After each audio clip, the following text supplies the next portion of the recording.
Não pretendo, nesta histórica sessão, moderar a linguagem ou asfixiar o que penso. Não vou reprimir a indignação que me consome. Canalha! Canalha! Canalha! Assim, Tancredo Neves apostrofou Moura Andrade, que declarou vaga a presidência com Jango ainda em território nacional, consumando assim o golpe de 64. Duvido que um só de nós esteja convencido de que a presidente Dilma deva ser impedida por ter cometido crimes. Não são as pedaladas ou a tal irresponsabilidade fiscal que a excomungam. O próprio relator da peça acusatória praticou-as à larga, só que lá, em Minas, não havia um providencial e desfrutável Eduardo Cunha, e nem um centrão querendo sangue, salivando por sinecuras e pichulecos. A inocência do relator é a mesma de Moura Andrade declarando vaga à presidência. As palavras de Tancredo coçam-me a garganta. Este Senado está prestes a repetir a ignomínia de março de 64. O que se pretende? Que daqui a alguns anos se declare nula esta sessão, como declaramos nula a sessão que tirou o mandato de Goulart, e peçamos desculpa à filha e aos netos de Dilma? Tudo bem. Se mesmo sem culpa esta casa condenar a presidente, que cada um esteja consciente do que há por vir. Que ninguém depois alegue ignorância ou se diga trapaceado, porque as intenções do vice que quer ser titular são claras, são solares. Vejam só alguns casos exemplares. Desvincular o reajuste das aposentadorias e pensões do aumento do salário mínimo. Será a destruição do maior instrumento de distribuição de renda do país, que é a Previdência Social. Se pensões e aposentadorias não mais acompanham o aumento do salário mínimo, vai ser um massacre contra mais de 20 milhões de brasileiros. Para quê? Para pagar os juros da dívida. Os juros que são hoje o maior instrumento de concentração de renda do país.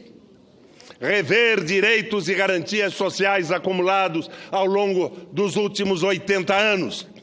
Especialmente direitos e garantias previstos na CLT. Impor como pedra de toque dessa revisão o negociado sobre o legislado, senador Paim. Eliminar tímidas conquistas na área da igualdade de gênero.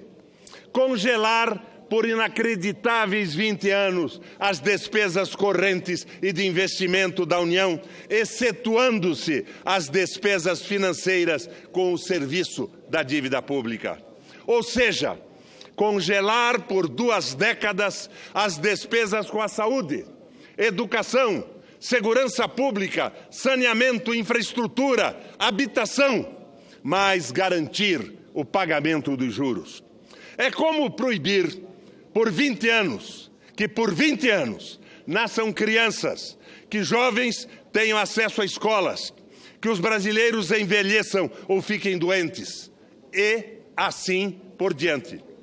É espantoso que algum ser humano tenha um dia concebido tamanha barbaridade. E mais espantoso ainda que algum ser humano, senador ou senadora do Brasil, possam aprovar isso. Privatização em regra e alienação radical de todo o patrimônio energético, mineral, florestal, agrário, territorial, hídrico, fabril, tecnológico e aéreo do Brasil. Depois da entrega do pré-sal, da venda de terras para os estrangeiros, querem entregar até mesmo o aquífero Guarani, a maior reserva de água potável do planeta. o desmatamento do país, o esquartejamento de nossa soberania e a submissão aos interesses geopolíticos globais gritam, berram, expõem-se à vista de todos. Tudo bem, se as senhoras e os senhores concordam com a redução do Brasil a um medíocre Estado associado, outro Porto Rico, que se sintam servidos.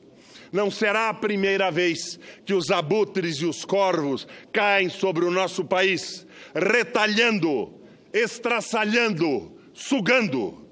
Esta combinação explosiva de entreguismo com medidas contra os aposentados, os assalariados, os mais pobres, contra direitos e conquistas populares, alimentam as contradições de classe, em consequência, a luta de classes.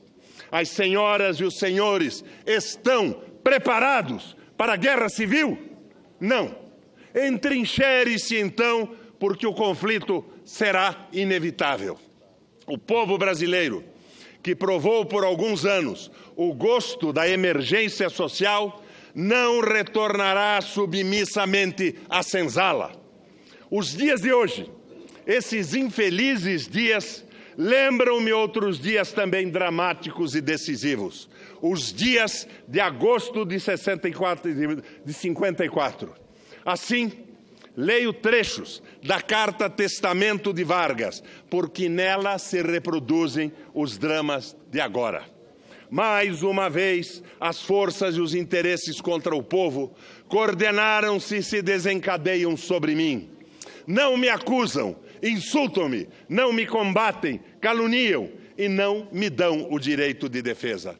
Precisam sufocar a minha voz, impedir a minha ação, para que eu não continue a defender, como sempre defendi, o povo e principalmente os mais humildes.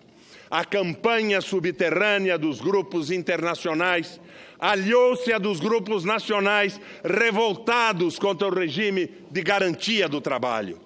Contra a justiça da revisão do salário mínimo se desencadearam ódios. Quis criar a liberdade nacional na potencialização das nossas riquezas através da Petrobras. Mal começa esta a funcionar, a onda de agitação se avoluma. Tenho lutado mês a mês, dia a dia, hora a hora, resistindo a uma pressão constante, incessante, tudo suportando em silêncio, tudo esquecendo e renunciando a mim mesmo para defender o povo que agora se queda desamparado. Nada mais vos posso dar a não ser o meu sangue. Se as aves de rapina querem o sangue de alguém, querem continuar sugando o povo brasileiro, eu ofereço em holocausto a minha vida. Escolho este meio de estar sempre convosco. Quando vos humilharem, sentireis a minha alma sofrendo a vosso lado.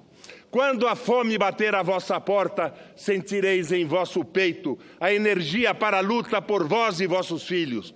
Quando vos vilipendiarem, sentireis no meu pensamento a força para a reação.